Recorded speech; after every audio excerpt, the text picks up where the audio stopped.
ప్రపంచం మొత్తం దాదాపుగా న్యూ ఇయర్ వేడుకలను అట్టహాసంగా జరుపుకుంది. పాత ఏడాది 2025కి గుడ్ బై చెబుతూ న్యూ ఇయర్ 2026కి ఘనంగా నూతనోత్సాహంతో ప్రపంచ దేశాలు వెల్కమ్ చెప్పేశాయి. ఇప్పటికే కొత్త ఏడాదిలో అడుగుపెట్టి వారం రోజులు కూడా గడిచిపోయాయి. కానీ ప్రపంచంలో ఇంకా కొన్ని దేశాల క్యాలెండర్ మారలేదు.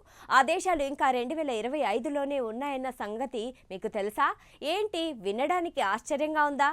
అయితే ఒక్క న్యూ ఇయరే కాదు, ఆ దేశాల్లో ఇంకా ఇప్పటికీ క్రిస్మస్ వేడుకలు కూడా జరగలేదు.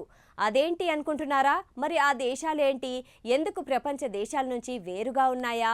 క్రిస్మస్ వేడుకలు కూడా ఇంకా ఎందుకు జరుపుకోలేదో తెలుసుకోవాలంటే లెట్స్ వాచ్. ప్రపంచం మొత్తం కొత్త సంవత్సరం వేడుకలు అంగరంగ వైభవంగా జరుపుకున్నారు. కానీ ఇప్పటికీ కొన్ని దేశాల్లో మాత్రం న్యూ ఇయర్ ఇంకా రాలేదు. వినడానికి ఇది కాస్త ఆశ్చర్యంగా ఉన్నా ఇది నిజం. ఒక్క న్యూ ఇయర్ మాత్రమే కాదు, క్రిస్మస్ కూడా ఈ దేశాల్లో ఇంకా జరుపుకోలేదు. స్కాట్లాండ్లోని ఫౌలా అనే చిన్న ద్వీపంలో క్రిస్మస్ వేడుకలు జనవరి 6న జరిగితే కొత్త ఏడాది వేడుకలు జనవరి 13న జరగాల్సి ఉంది. అదేవిధంగా ఒక్క ఫౌలా ద్వీపంలోనే కాదు, రష్యా, ఇథియోపియా, సైబీరియా మరికొన్ని దేశాల్లో ఇదే పద్ధతి కొనసాగిస్తున్నారు. చైనా, వియత్నాం, కొరియా వంటి దేశాల్లో ఇంకా న్యూ ఇయర్ వేడుకలు జరగాల్సి ఉంది. చైనాలో న్యూ ఇయర్ 2026 ఫిబ్రవరి 17న వస్తుంది. దీన్ని చైనాలో స్ప్రింగ్ ఫెస్టివల్ అని పిలుస్తారు. ఇక జనవరి 1న న్యూ ఇయర్ వేడుకలు జరుపుకోని దేశాల్లో ప్రధానంగా ఇస్లామిక్ క్యాలెండర్ను అనుసరించే సౌదీ అరేబియా, ఆఫ్ఘనిస్తాన్, పాకిస్తాన్లు ఉన్నాయి. ఈ దేశాలు మతపరమైన హిజ్రీ క్యాలెండర్ను అనుసరిస్తాయి. అలాగే Ethiopian calendar, Nepal Vikram Samvat calendar, అదేవిధంగా ఇరాన్ సోలార్ హిజ్రీ క్యాలెండర్ను ఫాలో అవుతాయి. కాబట్టి ఈ దేశాల్లో న్యూ ఇయర్ వేడుకలు జరగవు. అయితే సౌదీ అరేబియా విషయానికి వస్తే ఇక్కడ ఇస్లామిక్ క్యాలెండర్ను అనుసరిస్తారు. ముస్లింల కొత్త ఏడాదిని హిజ్రీ అని పిలుస్తారు. అది ప్రతి ఏటా మారుతూ ఉంటుంది. సౌదీలో బాహాటంగా న్యూ ఇయర్ పార్టీలు చేసుకోవడంపై గతంలో ఆంక్షలు కూడా ఉండేవి. అయితే ఇప్పుడు పరిస్థితులు కొంచెం మారుతున్నా ఇప్పటికీ అక్కడ జనవరి 1 అనేది ఒక సాధారణ పనిదినం మాత్రమే. అదేవిధంగా ఇరాన్ దేశంలో కూడా మనకు కనిపించే న్యూ ఇయర్ హడావిడి ఉండదు.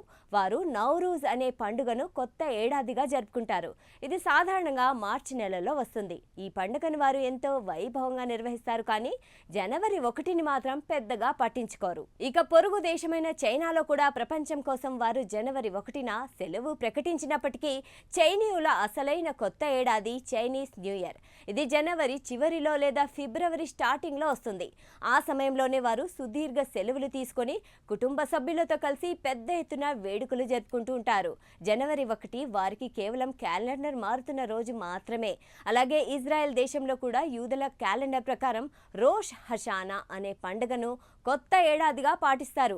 అది సెప్టెంబర్ లేదా అక్టోబర్ నెలలో వస్తుంది. అందుకే అక్కడ కూడా జనవరి 1న మనకు కనిపించేంత భారీ స్థాయిలో బాణాసంచా వెలుగులు ఉండవు. ఇక ప్రపంచం నుంచి అన్ని విషయాల్లో విభిన్నంగా ఉన్న ఉత్తర కొరియా న్యూ ఇయర్ విషయంలో కూడా భిన్నంగా ఉంటుంది.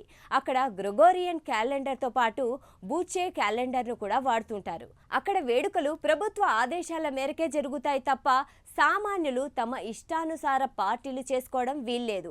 ఇథియోపియా అనే దేశంలో అయితే మరీ వింతగా వారి క్యాలెండర్ ప్రకారం సెప్టెంబర్ 11న కొత్త ఏడాది వస్తుంది.